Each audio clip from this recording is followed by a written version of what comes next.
The office had emptied hours ago, but Daniel Brooks remained at his desk, the blue glow of his monitor casting long shadows across the cubicle walls. He wasn't working overtime for ambition or recognition. He was simply waiting for Madeline Cross to finish reviewing the quarterly reports because she'd asked him to stay. And when the CEO asks, "You stay," what he hadn't expected was for her to appear at his desk, phone in hand, a rare uncertainty flickering across her features. She needed help with her dating profile, she said. Just technical feedback, nothing personal. Daniel had nodded, keeping his expression neutral as he scrolled through the carefully curated images and precisely worded descriptions. After a long moment, he looked up and told her the truth. The profile was too polished, too controlled. It read like a resume, not an invitation. Madeline stared at the screen for several seconds, then lifted her gaze to meet his. The smile that crossed her face was nothing like the measured expressions she wore in boardrooms. It was softer, almost vulnerable. "Why not take me out?" she asked quietly. Daniel felt the air leave his lungs, not because of the words themselves, but because he understood instantly that something fundamental had just shifted between them, and there would be no pretending otherwise. Daniel Brooks had spent the better part of his adult life perfecting the art of restraint. At 36, he'd learned that knowing when to step back was often more valuable than knowing when to push forward. This philosophy governed everything from his approach to fatherhood to his conduct at Mercer and Holden, the investment firm where he'd worked as a senior analyst for the past 4 years. His mornings began at 5:30, before his 7-year-old daughter Emma stirred in her bedroom down the hall. He would brew coffee in the small kitchen of their 2-bedroom apartment in Hoboken, reviewing market reports on his laptop while the sky lightened over the Manhattan skyline, visible through their window. By 6:15, he was preparing Emma's breakfast, usually scrambled eggs and toast, sometimes pancakes if it was a weekend or if she'd had a particularly rough day at school. He'd learned to read her moods from the way she shuffled into the kitchen, the angle of her shoulders, the brightness or dimness in her eyes. Single fatherhood had made him fluent in a language that most men never had to learn. Emma's mother had left when their daughter was 2. Not dramatically, not cruelly, just decisively. She'd realized, she said, that she wasn't built for this life, this smallness, this routine. Daniel had watched her pack her suitcases with a numbness that took months to thaw into grief. By the time the grief arrived, he was too busy changing diapers and warming bottles to fully inhabit it. Perhaps that was a blessing. Or perhaps he'd simply learned to compartmentalize so effectively that certain rooms in his heart remained permanently sealed. At work, Daniel was known for his precision and his discretion.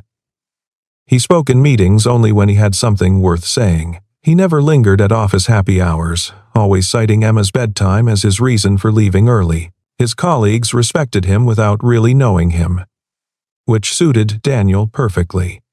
Connection, he'd learned, came with complications he couldn't afford.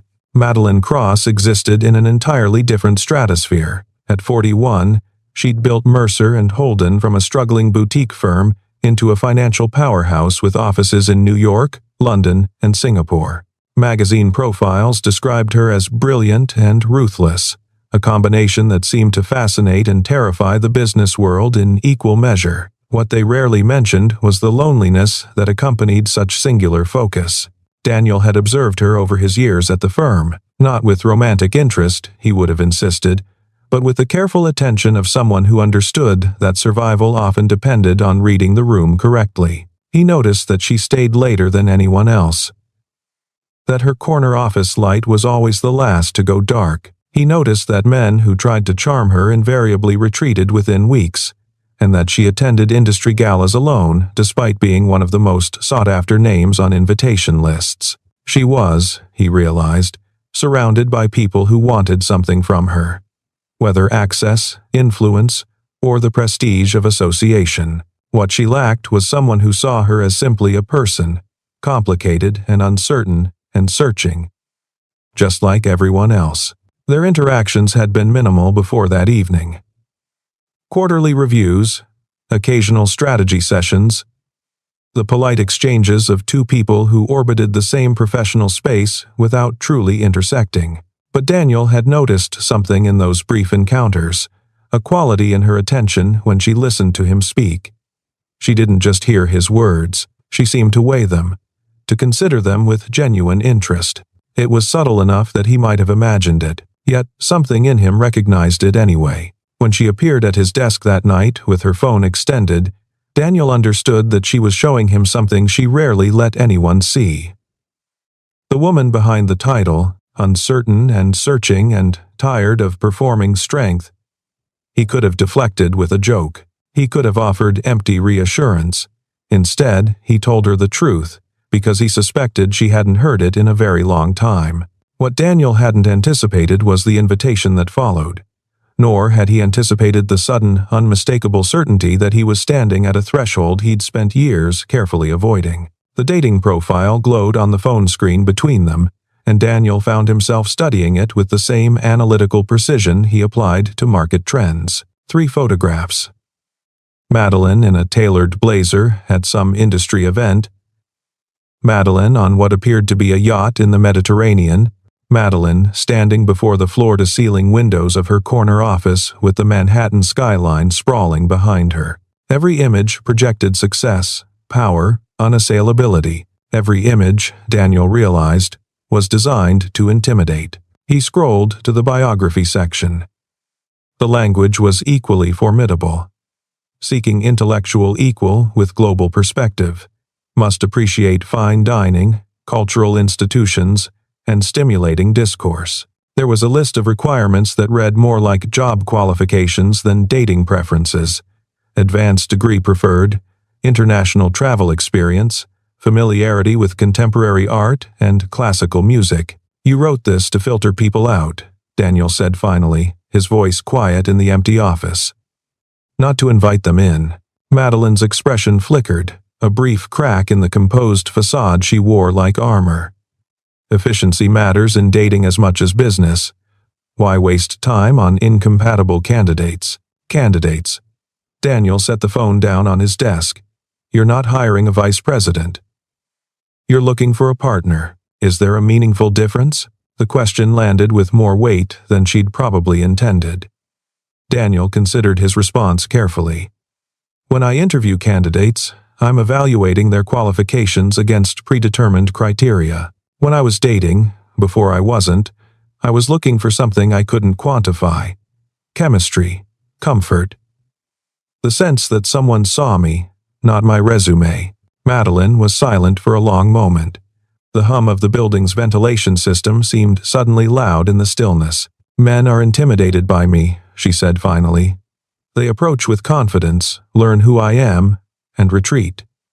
The ones who stay want access or validation, not connection. I thought if I set the bar high enough, I might attract someone capable of meeting it. Or you might ensure that no one tries. The words hung in the air. Daniel half expected her to bristle, to reassert the professional distance between them. Instead, she leaned back in her chair, regarding him with something that looked almost like curiosity. You're suggesting I've constructed barriers unconsciously. I'm suggesting your profile reads like a warning label. Approach only if you're confident enough to survive scrutiny. Most people, even accomplished ones, don't want to feel like they're being evaluated. They want to feel wanted. Madeline's gaze drifted to the window, to the city lights twinkling beyond the glass.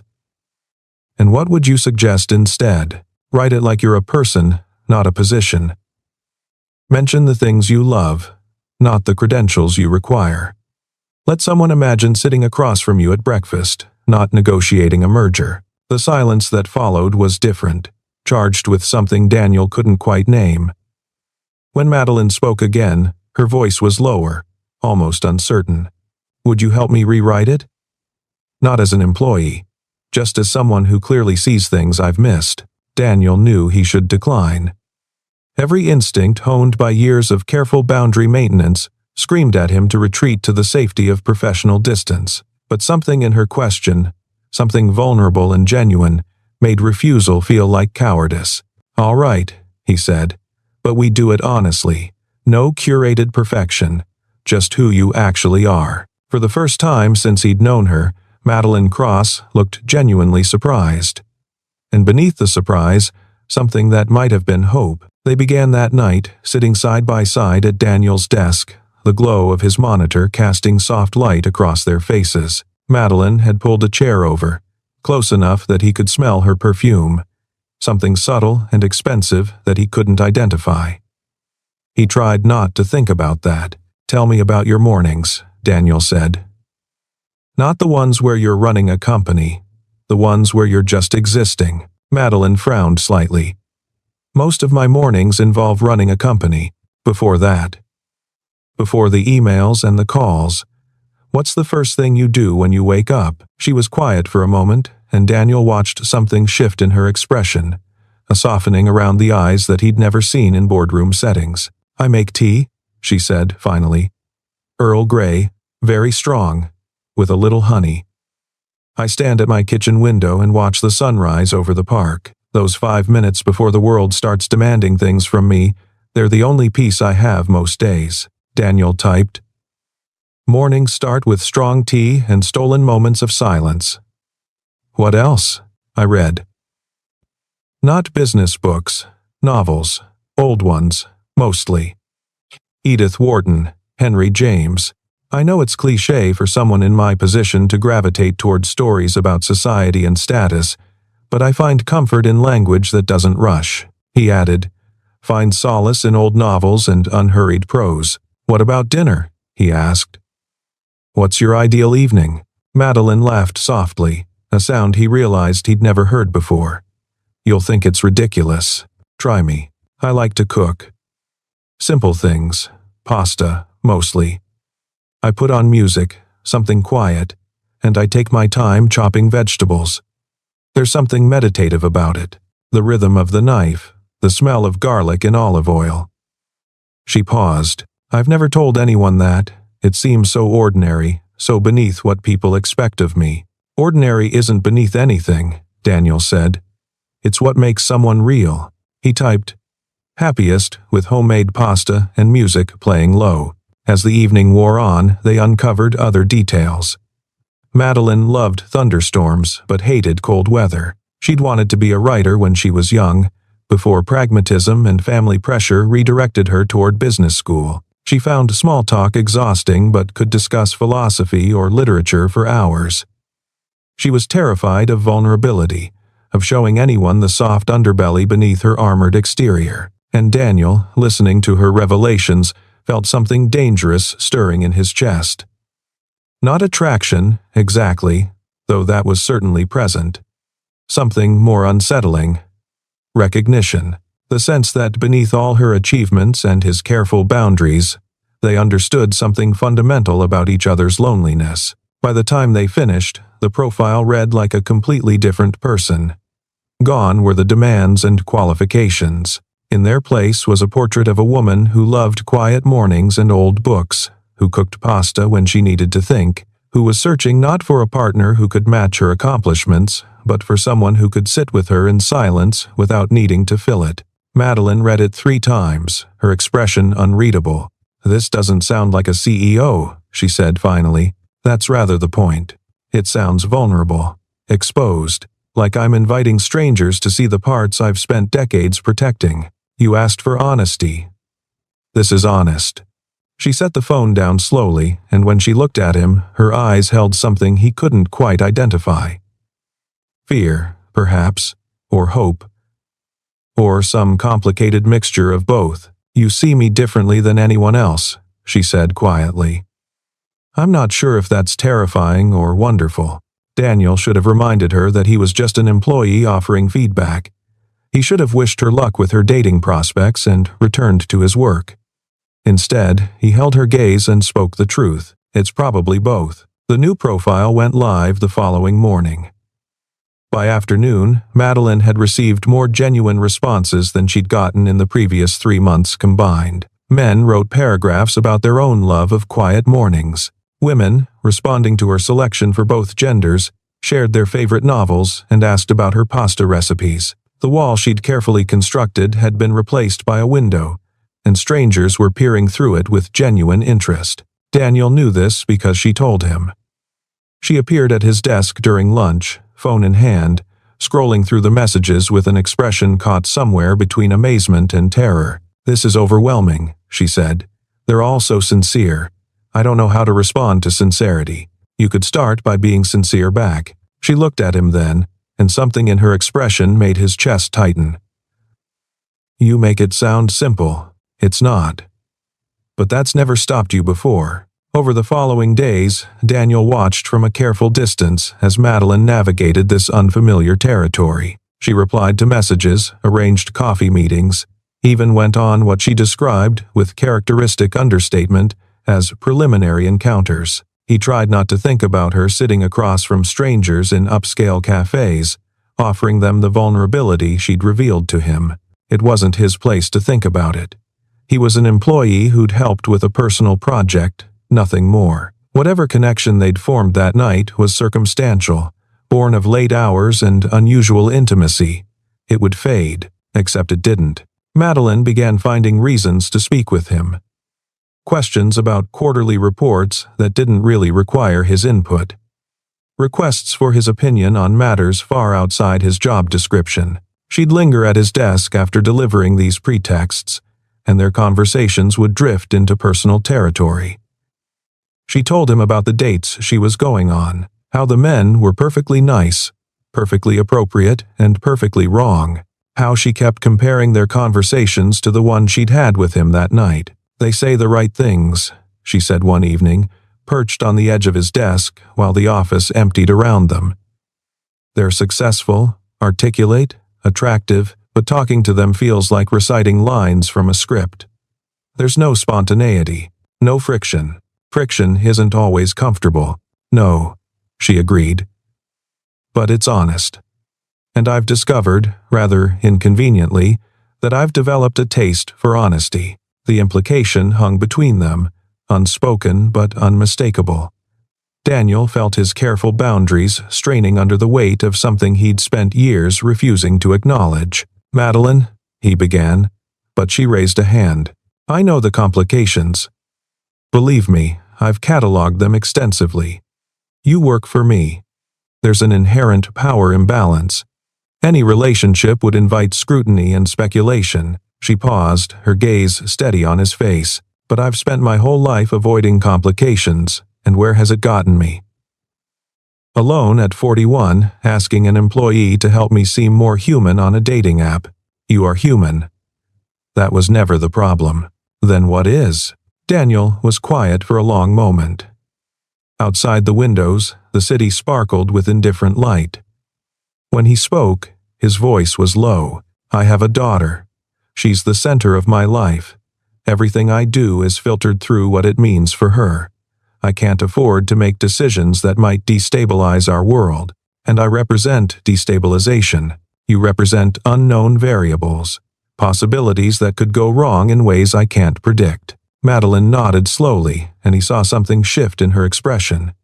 The vulnerability she'd shown him was still there, but it was joined now by determination.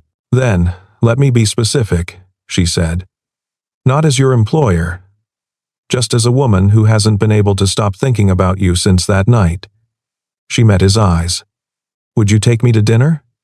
Not a date, not a commitment, just a meal, two people getting to know each other outside these walls." Every rational part of Daniel's brain screamed objections.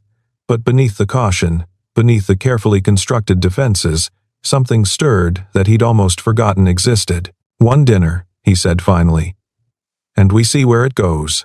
They met at a small Italian restaurant in the West Village, somewhere far enough from the office that the chance of running into colleagues was minimal. Daniel had agonized over what to wear, finally settling on dark jeans and a button-down, casual enough to signal that this wasn't a formal occasion, presentable enough to show respect. Madeline was already seated when he arrived.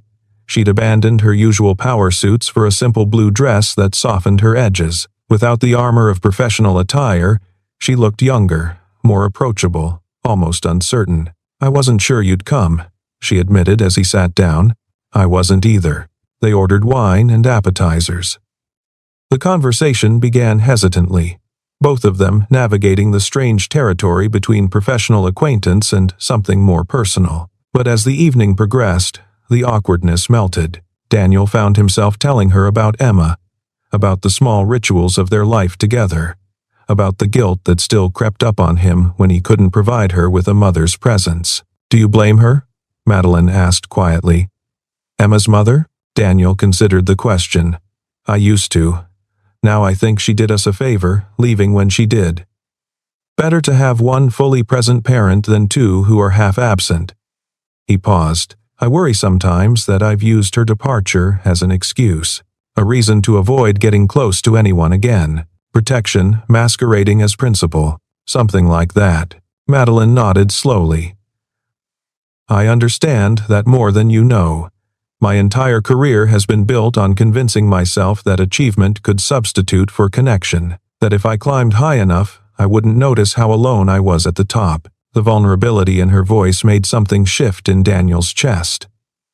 This wasn't the polished CEO who commanded boardrooms and intimidated competitors. This was a woman, stripped of pretense, admitting that her success had come at a cost she was only now beginning to count. "You're not alone right now," he said quietly. "No," she agreed. They didn't touch across the table, didn't make declarations or promises, but something passed between them in that moment, an acknowledgement of possibility that neither had allowed themselves to consider before. When they left the restaurant, the night air cool against their faces, they walked in companionable silence for several blocks. At a corner where their paths should have diverged, they stopped. "This doesn't have to be complicated," Madeline said. "I know we said no commitments, no labels, but I need you to know that I'm not looking for casual amusement. Whatever this is, I want to approach it with intention, as do I." She smiled then, a real smile that reached her eyes. "Then we'll figure it out. Step by step." Daniel nodded, and when he walked home that night, he realized he was already wondering when he could see her again. The office had always functioned as a carefully ordered ecosystem, hierarchies established and respected, relationships professional and appropriate. Daniel had navigated these waters successfully for 4 years, precisely because he'd never disrupted them. Now, in the days following their dinner, he felt the fragility of that careful order. Nothing had changed visibly. He arrived at his usual time, performed his usual duties, exchanged the usual pleasantries with colleagues. But everything felt charged with a current that hadn't existed before. When Madeline passed through the main office, he was acutely aware of her presence. When their eyes met briefly across a conference room, he saw something private flicker in her expression. He suspected others noticed too. The confirmation came 2 weeks later. Daniel was leaving a coffee shop near the office when a colleague, Marcus Chen, fell into step beside him. "Saw you at that Italian place last week," Marcus said casually. "With Cross." Seemed like quite the dinner. Daniel kept his expression neutral. "Business discussion. She wanted input on a client strategy." "Right." Marcus's tone suggested he believed nothing of the sort. "Listen, I'm not trying to cause trouble. But you should know people are talking. The late nights, the private conversations, speculation is the company's unofficial pastime." Daniel felt a cold weight settle in his stomach. "There's nothing inappropriate happening. I believe you. But perception matters as much as reality around here. Just thought you should know the landscape." By the time Daniel reached the office, his mind was already calculating the potential damage. He'd spent his career being unremarkable, dependable, beneath notice. Now, suddenly, he was the subject of speculation, and not just speculation about him, but about Madeline, whose reputation was infinitely more visible and consequently more vulnerable. That evening, he requested a private meeting with Madeline. She met him in her office after hours, when the floor had emptied and discretion was possible. "People are talking," he said without preamble. "About us. About the time we've been spending together." Madeline's expression remained composed. "I assumed as much. Gossip is inevitable. This isn't just gossip, it's perception. And perception affects everything from your authority to my career prospects. What are you suggesting?" Daniel had rehearsed this conversation during the walk to her office. But now, facing her, the words tasted like ash. I think I should request a transfer. To the Singapore office or London. Somewhere far enough that the speculation dies naturally. Madeline was silent for a long moment. When she spoke, her voice was very quiet. You would leave, give up everything you've built here. Because of whispers. I would leave to protect you. Your position is precarious in ways mine isn't. A female CEO involved with a subordinate? The narrative writes itself. I won't be the reason your accomplishments are overshadowed by scandal. So your solution is retreat. Distance. The same strategy you've employed for every emotional complication in your life. The words landed with unexpected force. Daniel felt his jaw tighten. That's not fair, isn't it? Madeline stepped closer, her eyes searching his face. Tell me honestly, Daniel. Are you leaving because you're worried about my reputation, or because this is becoming real, and real terrifies you? The question hung in the air, demanding an answer he wasn't sure he could give. Because the truth, the honest, unvarnished truth, was that both were true. He was worried about her, but he was also afraid of wanting something he'd convinced himself he didn't deserve. I don't know how to do this, he admitted, finally. I've spent years building walls, convincing myself that solitude was safety, and now you're standing on the other side, and I don't know if I remember how to let someone in. Madeline's expression softened. She reached out, her fingers brushing his arm with a gentleness that felt almost foreign. Neither do I, she said. But running away won't teach either of us. It will just confirm that we were right to hide. What's the alternative? Stay and let the rumors consume everything we've worked for? The alternative is that we face it together. Openly. Honestly. We establish boundaries that satisfy propriety while acknowledging what we've become to each other. She paused. Unless you've decided that what we've become isn't worth the risk. Daniel looked at her. This woman who had built an empire through sheer force of will, now standing vulnerable before him, asking him to be brave. And he realized that running had never actually protected him. It had just delayed the inevitable reckoning with his own capacity for connection. It's worth the risk, he said quietly. You're worth the risk. The conversation that followed was unlike any they'd had before. There were no pretenses, no strategic calculations, just two people finally allowing themselves to acknowledge the fears that had governed their lives. Daniel sat across from Madeline in the leather chairs that usually hosted high-stakes negotiations. Tonight, the stakes were different. Personal, in ways that made professional achievements seem almost trivial. I need to tell you something, he began, his voice rougher than he'd intended. Something I've never admitted to anyone. Madeline waited, her expression patient. When Emma's mother left, I was relieved. Somewhere beneath the grief and the anger, there was relief. Because it meant I didn't have to keep trying to be something I wasn't. I could focus entirely on Emma, tell myself that fatherhood was enough, and never risk failing at partnership again. He paused. I've spent 5 years convincing myself that I chose solitude. The truth is, I was hiding from the fear that I wasn't enough, that anyone who saw the real me would eventually leave, just like she did. Madeline absorbed this in silence. When she spoke, her voice was soft. You're afraid of being seen. I'm afraid of being seen and found wanting. She nodded slowly. Then we have more in common than I realized. She took a breath. I've never told anyone this, but there was a man, years ago. Before Mercer and Holden became what it is now, we were engaged. He knew me when I was still struggling, still uncertain, still human. Her voice wavered slightly. When the company started succeeding, when my name started appearing in magazines, he couldn't handle it. He said I'd become someone he didn't recognize. He left, and I learned that success was a form of armor that kept people at a distance. So you kept succeeding. I kept succeeding. And with each achievement, I became a little more untouchable, a little more alone. She met his eyes. When you told me my dating profile was a barrier, you were describing my entire life. I've constructed myself into someone no one can reach. The confession hung between them, raw and undefended. Daniel felt something shift in his chest, a crack in the walls he'd built, admitting light he'd forgotten existed. What if we're both wrong? He asked. What if the things we think make us unworthy are actually the things that make connection possible? You're suggesting that our brokenness is an asset? I'm suggesting that pretending to be whole is exhausting, and maybe the only real intimacy comes from letting someone see the fractures. Madeline was quiet for a long moment. Then she stood, crossing to where he sat, and lowered herself to the arm of his chair. Close enough to touch, though she didn't. I'm scared, she admitted, of wanting this, of believing it could work, of having it fail, and proving that I was right to stay armored. I'm scared too. Then we're both terrified, which means we're perfect for each other, or we're making a spectacular mistake. Despite everything, Daniel laughed.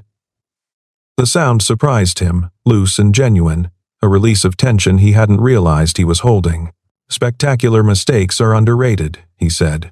Madeline smiled, and something passed between them that felt like permission. Permission to try, permission to fail, permission to be imperfect and uncertain, and still worth choosing. Whatever happens, she said, I want you to know that meeting you changed something in me.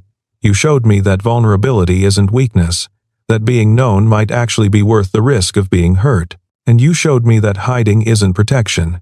It's just loneliness with better marketing. She laughed at that, a real laugh that transformed her face. We're going to make this up as we go, aren't we? I think that's the only honest way to do it. They didn't kiss that night. They didn't need to. What passed between them was more significant than physical affection. An agreement to be brave, to be honest, to face whatever came together rather than apart. In the weeks that followed, Madeline worked with HR to restructure Daniel's position. He was transferred to a different division, one that reported to a vice president rather than directly to her. The move was presented as a strategic reallocation of talent, nothing more. But within the office, the message was clear. Whatever existed between them was no longer a conflict of interest. They continued meeting outside of work. Dinners at quiet restaurants, walks through Central Park on weekends, conversations that stretched for hours, revealing layer after layer of who they were beneath their professional personas. Daniel introduced her to Emma gradually, first as Dad's friend Madeline, then as someone who came to dinner occasionally, then as a fixture in their small kitchen, helping Emma with homework while Daniel prepared meals. Emma, with the uncomplicated wisdom of childhood, accepted Madeline without the reservations adults might have expected. She asks good questions, Emma reported after one of their sessions. Not like other grown-ups who just want to tell you things. She actually listens. Daniel felt something loosen in his chest. He hadn't realized how much he'd been holding his breath, waiting to see if the two most important people in his life could coexist. One evening, as Madeline was leaving after dinner, Emma tugged at her sleeve. Are you going to stay? She asked. Like, for keeps? Madeline knelt to Emma's level, her expression serious. I don't know what for keeps looks like yet, but I can tell you that I like being here, with you and your dad, and I'm not planning on going anywhere. Emma considered this. Okay, she said finally. But if you make my dad sad, I'll be really mad. Madeline nodded gravely. That's fair. I'll try very hard not to. Daniel watched this exchange from the kitchen doorway, feeling something warm and unfamiliar bloom in his chest. Hope, perhaps, or maybe just the simple recognition that his life was expanding beyond the careful boundaries he'd maintained for so long. After Emma was in bed, he walked Madeline to the door. They stood in the hallway, neither quite ready to say goodbye. She approved of you, Daniel said. That's not nothing. She warned me not to hurt you. That's more significant. She's protective, gets it from her father. Madeline smiled, reaching up to straighten his collar, a gesture both intimate and casual. We're really doing this, she said. Building something. Together. It terrifies me. Me too. Her smile widened. But terror is just excitement without confidence. And confidence can be learned. He kissed her then, softly, the first time they'd allowed themselves that particular vulnerability. When they pulled apart, her eyes were bright. Same time next week? I'll cook. You'll cook, she agreed. And then she was gone. Her footsteps echoing down the hallway, leaving Daniel alone with the extraordinary realization that he was no longer afraid to want more. Summer softened into autumn, the city's fierce heat mellowing into crisp mornings and golden afternoons. Daniel had stopped counting the weeks since that first dinner, stopped treating each meeting with Madeline as a novelty that might evaporate without warning. Somewhere along the way, she had become an expected presence in his life, and that expectation carried its own quiet miracle. He was still cautious by nature, still the man who triple-checked logistics and anticipated obstacles before they materialized. But he was learning that caution didn't have to mean isolation, that opening his life to someone didn't require abandoning the careful architecture he'd built. Madeline was learning her own lessons. She still ran Mercer and Holden with the same fierce competence, still commanded boardrooms and negotiated deals that made headlines. But something had softened in her edges. Colleagues noticed, though most couldn't identify exactly what had changed. She smiled more readily. She asked about people's lives rather than just their deliverables. She left the office before midnight most nights. One evening in late October, they sat together on Daniel's couch, Emma asleep in the next room, the city glowing through rain-streaked windows. Madeline's head rested on his shoulder, her breathing slow and even. I deleted the dating app, she said quietly. Daniel felt a smile tugging at his lips. Any particular reason? I found what I was looking for. She turned to look at him. Not a profile or a checklist or an optimized match. Just a person. Someone who sees me as I actually am and chooses to stay anyway. Sounds like quite a discovery. It was. Though I had help. She reached up, tracing the line of his jaw. Thank you. For telling me the truth that night. For being brave when I wasn't. For showing me that connection doesn't require perfection. Daniel turned, capturing her hand, pressing a kiss to her palm. Thank you for asking me to take you out. For being willing to risk everything you'd built for something uncertain. For teaching me that hiding isn't the same as safety. We taught each other. We did. Outside, the rain intensified, drumming against the windows in a rhythm that felt almost musical. Inside, wrapped in warmth and quiet understanding, two people who had spent their lives preparing for solitude discovered something neither had expected. The extraordinary relief of no longer being alone. They had made no grand declarations, exchanged no promises of forever. They were too aware of life's unpredictability for such certainties, but what they had built, meeting by meeting, conversation by conversation, vulnerability by vulnerability, felt more solid than any proclamation could have been. It was a foundation laid not on romance, but on honesty, not on passion, but on patience, not on the fantasy of perfect compatibility, but on the daily choice to show up and be known. Daniel thought of the man he'd been just months before, the one who worked late to avoid going home to an empty apartment, the one who told himself that wanting more was dangerous, that connection led only to loss. He barely recognized that man now, not because he'd changed fundamentally, but because he'd finally allowed himself to be seen. And being seen had revealed possibilities he'd refused to acknowledge. Madeline shifted against him, her voice drowsy with approaching sleep. What are you thinking about? The profile, he said. The one we rewrote together. What about it? We said we wanted to make you sound like a person, not a position. Make you real. He paused. I think we succeeded. Madeline smiled, her eyes closing. We did, she agreed. Though it turns out the profile was never the point. The point was you, reading between the lines, seeing what I was too afraid to show, being patient enough to wait for me to catch up. Daniel pulled her closer, feeling the steady rhythm of her heartbeat against his chest. The waiting was worth it. Yes, she murmured. It was. Outside, the rain continued its gentle percussion. Inside, two people who had once defined themselves by their barriers drifted into sleep together, no longer protected, no longer alone, finally willing to be exactly who they were. And somewhere, abandoned and unnecessary, a dating profile gathered digital dust. Its careful words no longer needed now that its author had found something no algorithm could have provided. A person who chose her, not for what she represented, but for who she truly was.